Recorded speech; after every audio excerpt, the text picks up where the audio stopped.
That's the key thing as well, guys, the execution. I could definitely see another player being like, where's Viego? I got to go do the camps. But look at the patience that Ark has here, guys. Episode 42 of Your First Jungle Clear, the show all about perfecting your early game, learning how to review your early games. Key learnings from this one, we talked about quality of ganks, guys. I see all the time, specifically gold, platinum, even diamond. We're not assessing what's a good gank, what's a low quality gank, thinking about people's health pools, full HP targets, what kits, what abilities are going to be difficult to maybe make that champion ungankable. How big's the minion wave? We've got to be not showing on the map doing nothing. Every time you show on the map and you fail a gank, it is absolutely game losing. You need to be super hard on yourself every time you fail a gank. There's a great example in your YFJC today of a perfectly executed invade by Ark on his Nidalee. Great example. And another really good lesson here, talking about level 1 invading with your team. Sometimes you just got to call it off, guys. Just call them off, because as we see in this example, the game goes really bad and you're playing away from your win condition. You don't want to lose control of a side of the map just from a level 1 invade. That's pretty low percentage anyway. No hook champs, anything like that. Let's get into it, guys. Take the learn-ins. We'll see you next episode. Alright, first game here is Ekko into Viego. We have a Nautilus Ezreal bot. There's a Volibear top with Ignite. Volibear as a champ drops off like a truck from experience. So if we can get Fiora rolling that lane would be good. Ekko's always a fantastic win condition yourself, so you should also be pretty selfish yourself. And mid might be a bit vulnerable, looking for Kiana roams. That's everything I'm thinking about in the early game here. Bots, a bit whatever. I think this is just adapt to this. So we do red, Krugs, Raptors. Do we know where the enemy jungler starts? Yep, we know enemy jungler starts blue. Alright, so the first thing I'm thinking about here is what sort of clear does Viego like to do? This is platinum. Sometimes people get really obsessed around the crabs, so he might be thinking maybe he's going to do like a 5 camp into crab or top gank. I'm really going to be thinking about I'm matching him. I'm matching the Viego, so like something's going to happen top. I'm matching him. I don't think I'm afraid of getting invaded here at all if I'm Ekko. I mean, who knows? We just have to adapt. But Fiora's looks like she's doing well in this lane. Take red, Krugs, Raptors. But remember, the number one thing you're thinking about here as Ekko is I'm matching Viego. He's top side. I'm going to meet him on the crab. We go for a level 3 gank mid. Don't like this at all, Mr. Bryan. His full HP, big minion wave. It's just not going to work. It's just low percentage. I know that, it's, level 3 ganks with Ekko are possible, but I just want you to keep it simple this game and just top's heavy trading, top's winning. You need to be top here. Mid is it's just not important at all. If you show on the map here, I can't emphasize enough how bad mid failed ganks are. So we're going to see mid here. I don't think anything's going to happen here, I'll be honest. The wave is just too big. Put yourself in Kiana's shoes. What does she want to do here? She wants to get level 3, and she wants to just hit these minions to get this cannon. Even if you kill Akali here, it literally means nothing. She's already got all the farm. She's basically got the wave into the tower, and also the next minion wave's coming here. I mean, this gank's end of review. I don't even have to watch the rest of it. This is just a horrible gank. We get that. We don't even get the flash. We show on the map. Viego comes. We die. That's end of review. That's actually really well played by Viego. Skipping. He just skipped his Raptors. He just saw this. I mean, it's just an overextended play. Alright, so the principle for this one here, guys, is the key learners for this one. Yeah, it's just about what's a good gank, what's not a good gank. Like put yourself in the shoes. What does your laner want to do? Ganking full HP mid wave, mid laner with a level 2 Kiana is low percentage. Just low quality gank. That's as simple as it is. Doesn't work. And, that's the fascinating thing, guys. I can tell that's going to go poorly before even seeing it. Just look at the factors. You can just tell. It's just that. And that's the great thing about League of Legends is that everything, makes sense. If the gank fails, it makes sense. If the gank goes well, it makes sense. The factors for a good gank. We've got a wave in a good state. The person hasn't got it or stacked up a big wave. We know where the enemy jungler is. Alright, so Nunu here versus Kindred. I'm pretty scared about Kindred level 2 or level 1. So Nunu's a very, very weak level 1 champ. So this is probably a situation where this game, I'll probably ward this straight base, switch to sweeper, do my red Raptors. Actually, once you're level 2, you got your red raptors off the map as Nunu, you're fine. I think you're pretty fine. I mean, the only annoying thing will be if he does red and does this. And I'll probably be pathing for bot. That's what I'll be doing this game. Playing with Blitzcrank. Red start's just better in general. Maybe warding this as well helps a lot, because it is a bit annoying, because if you do red raptors and he takes your Gromp or something like that. Actually, no, he'll probably do blue if he was to come here. By the time you do red raptors, you should be able to sneak the Gromp with your consume smite. But then you got to smite your smite won't beat up, because we would ideally smite red buff. Let's take a look here. But I'm definitely somewhat afraid of Kindred taking my blue and Gromp here. Alright, good. I like the walk back, charge up. Good. Love that. You always want to get a big snowball to one-shot the Raptors. And then you do Gromp.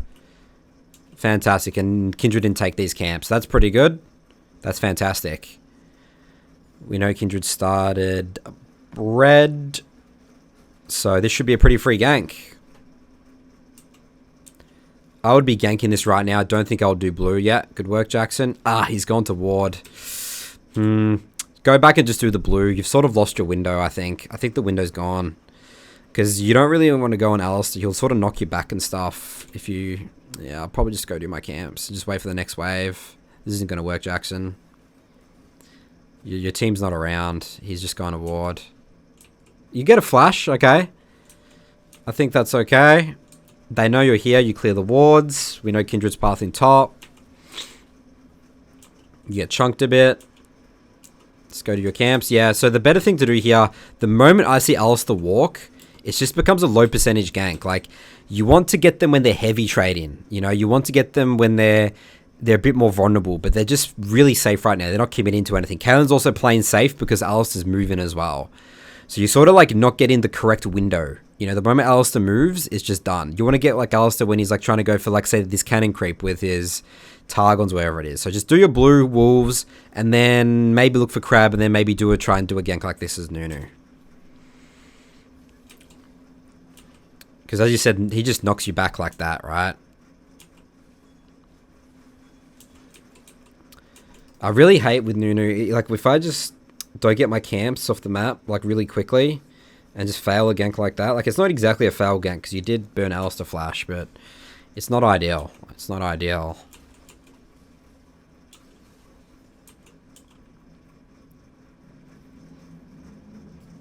And also, ganking with the Scuttle Crab's way better as well with the boost speed with W. That's the other thing as well. So don't really try to hard force. Again, same thing as the first review. Like, we're forcing ganks on full HP targets that aren't vulnerable. And it's just sort of just making us waste a lot of time. And I say all the time, gold and platinum, what we need to learn about is what makes a good gank, what makes a bad gank. Really important. Yeah, I mean, bots looking pretty ungankable because, again, they know you're here. Like, they're not dumb, right?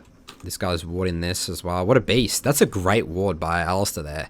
Somewhat of a risky ward, but it's pretty good because that denies the Alistair, the Nunu ganks.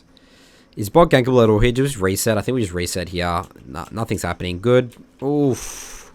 Okay. Good W. Fantastic. All right, we end up pulling off the gank. Sure. Great. And we're going to deny some farm. All right, good stuff, Jackson. We want to stay on the map. We do have enough for our items, but what do we want to do? We want to clear these top camps and then reset bot. I guess the only difference between... so you could reset here for Barmy Cinder and then clear top to bot. The only difference between this is...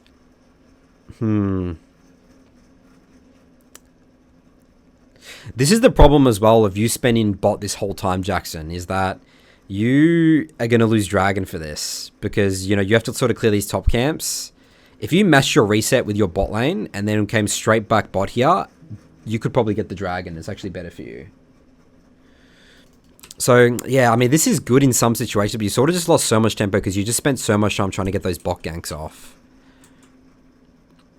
Because you could lose your Gromp and then now you're losing Dragon. Yeah, and the fact that you're playing for bot, I hate losing Dragons. Yeah, Dragon should be a win condition here. So I think that just the amount of effort it took to get those two ganks off bot wasn't worth it, essentially. In my eyes. And it would have been way more cleaner again if you just did Red, Raptors, Gromp, assess, didn't see a gank. Blue, Wolves, Crab, look for the gank, then reset, then clear down, and then you'll be there for perfect time for Dragon. The only reason that he's able to do the Dragon here, as you see, is because Kindred he just knows that you'll have to clear your top side, you know? And your bot lane was a really delayed reset, and then they obviously killed the Lucian. That's it for this review. What's my team comp? Is that a Yasuo top Z mid? Interesting. Alright, so... Zed obviously Cal's super weak. Zed can exploit that. You should also look to exploit that with Zed. Looking to invade and everything. We got a Zillion Kai'Sa versus Senna Jinx. Could be some heavy trading going on bot. That's the lane I'll just adapt to. See what's up. And the Yasuo top, which is a bit annoying to see. But this game's going to require a lot of adaptation. I'm against a Viego. I'll definitely, my most number one priority here is, right, this game is I'm thinking about using my Z mid big time this game. I want to use that as a tool to win this game. So we start red. We assume that Viego's starting bot side here. Yasuo has just burnt this guy's flash. That's really big information. Really big. This is awesome. So my first gut feeling here is to 3-camp vertical here and pressure, because we're going to have priority mid, and top is going to be dominating already. They're going to get level 2 quick. So that's my first reaction. Let's see what he does. Raid Krugs Raptors and then vertical, because I want to get in his face as well. I'm pretty sure Ark's going to do this. Ark will do this 100%. Yeah. Good work, Ark. I expect Ark to do this from lots of reviews I've done with him. You have priority in both lanes.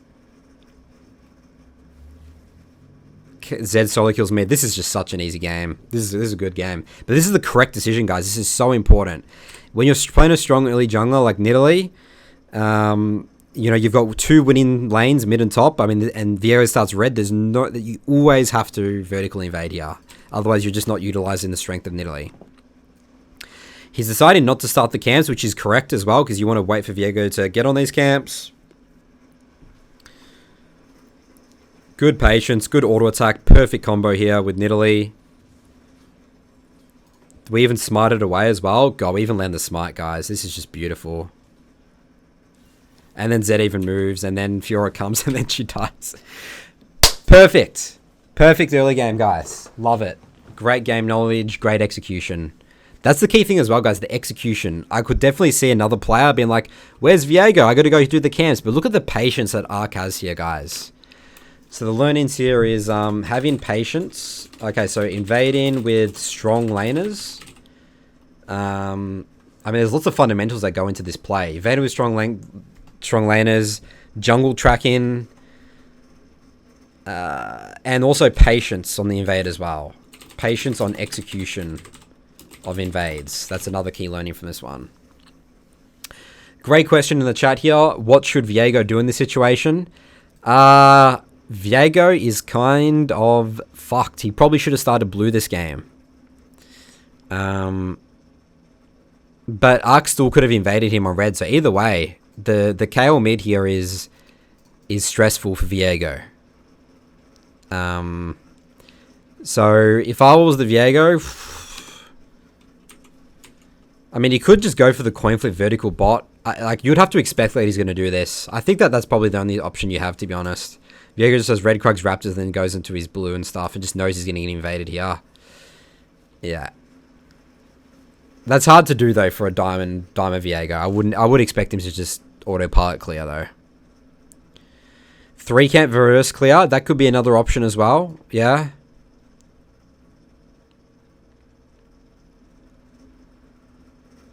Yeah, and they will get bot priority as well. I think that his key thing is he should have started blue here. Problem solver Viego. Yeah?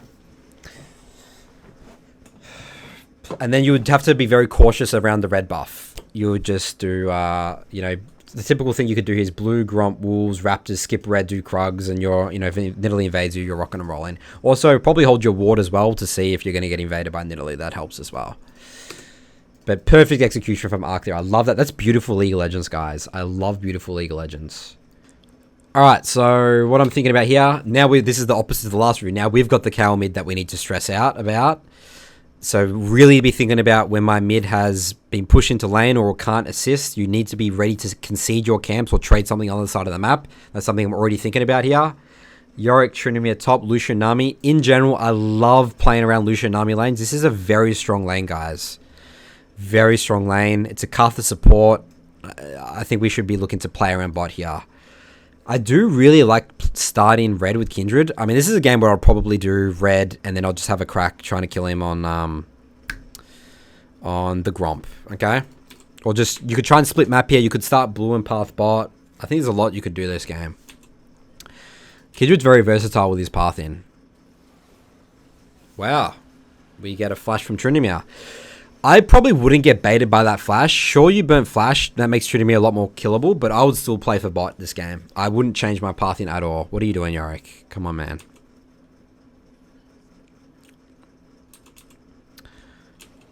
And then he gets invaded. Oh, God, this game just becomes so difficult now. This is so annoying. It's because of the invade.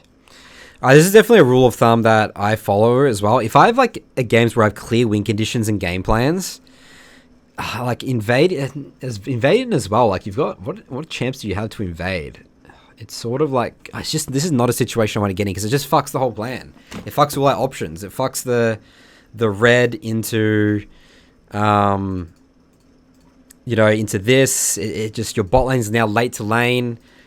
This is a great lesson here in this game, guys, is that invades aren't always, can literally lose your games. That's just literally just a lesson for this one, because then you lose control of your bot side. So, when you have a clear win condition, for example, bot side, it can ruin game to level 1, invade, and lose control of jungle. It's creating unnecessary chaos, essentially. Alright, so, from my understanding from that video, that lecture, a couple of things I'm thinking about. Blue start with Zed is ideal and optimal because of his energy, and his clear is way faster on blue side than red side. You can start red if you really have to, but blue start's ideal and just full clear level 4. That's it. That's what we want to do. Then we need to adapt to the map. And to be honest, pathing, this is pretty lucky with the way that this map is because your blue's on top side, and I'd love to path bot into my Lucian here as well. Top's a bit iffy. Alright, are we making the same mistake as before? Alright. No, we're not doing an actual invade here, but we want to start blue side anyway, so it's fine. Alright, great. So he's applying the Pabu mindset with his Zed starting blue. We know the enemy jungler started blue because we've got a ward. I mean, this is already best case scenario as an early game for Zed. You're pathing opposite to the enemy jungler. You're going to be able to get a crab. The enemy bot lane is going to be vulnerable. You're potentially going to get a kill after level 4. Sometimes everything falls into place with you, with the game, and this is the game. Ornn will just be chilling top. Let's see how the clear is.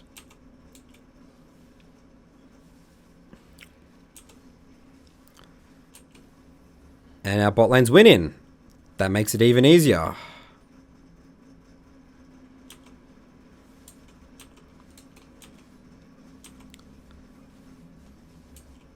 And we have priority mid. I mean, we have so many tools this game, guys. We've got to win in bot. We're going to win in mid. It's a fantastic game. So we know we should be spam pinging top side here on the crab. What's going on with bot wave? It's bouncing back here. Tell your bot lane to stay. Yep, stay, stay, stay. We can kill. They're going to push up. Wait, patience. They're level 3. Okay, yep. Okay. Cool. And Vexola kills mid. And then you help bot push. This is always a good fundamental to do.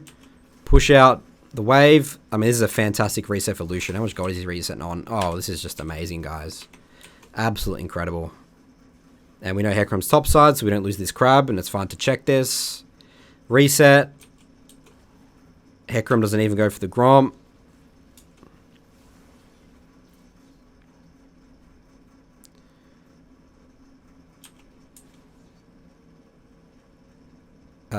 We don't think we're losing our Gromp here. I think Hekrom's probably just going to base because he's probably going to lose tempo and he's scared that you're going to kill him.